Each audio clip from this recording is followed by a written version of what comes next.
Hi friends, இன்னைக்கு நான் என்ன செய்ய போறேன்னா ஒரு அருமையான நாட்டுக்கோழி தண்ணி குழம்பு தாங்க செய்ய போறேன். அதுக்கு நல்லா நாட்டுக்கோழியை வாட்டி கட் பண்ணி வாங்கி எடுத்து வச்சுக்கிட்டு நல்லா க்ளீன் பண்ணி ஓரமா எடுத்து வச்சுட்டு இப்போ ஒரு பாத்திரத்துல நல்லா 10-20 சின்ன வெங்காயம், வெள்ளை பூண்டு, இஞ்சி, ஒரே ஒரு தக்காளி, அது கூட 1 ஸ்பூன் மிளகு, 1 ஸ்பூன் சின்ன ஜீரகம், 1/2 ஸ்பூன் சோம்பு, பட்டை, கிராம்பு எல்லாத்தையும் சேர்த்து நல்லா வதக்கலாம்.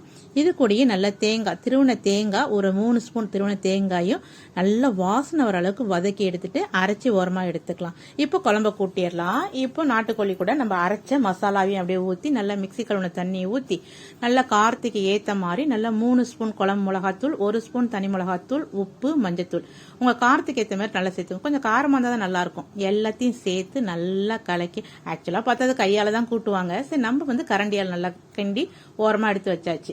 இப்போ நம்ம ஒரு பாத்திரத்தை எடுத்து குக்கர் எடுத்துக்கலாம். எண்ணெய் ஊற்றி கொஞ்சமாக சோம்பு தாளிக்கிறதுக்கு, நைஸாக கட் பண்ண சின்ன வெங்காயம், கருவேப்பிலை, இவ்வளோதான் இது தாளிக்கிறது.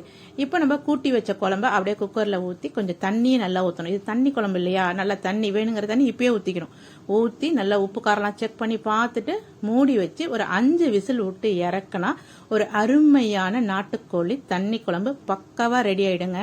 இது நல்லா சாத்துல போட்டு சாப்பிட்டா சும்மா அப்படிதான் இருக்கும். நல்லா இட்லி தோசையும் தொட்டு சாப்பிடலாம். ட்ரை பண்ணி பார்த்துட்டு எப்படி இருக்குன்னு சொல்லுங்க. பாய்.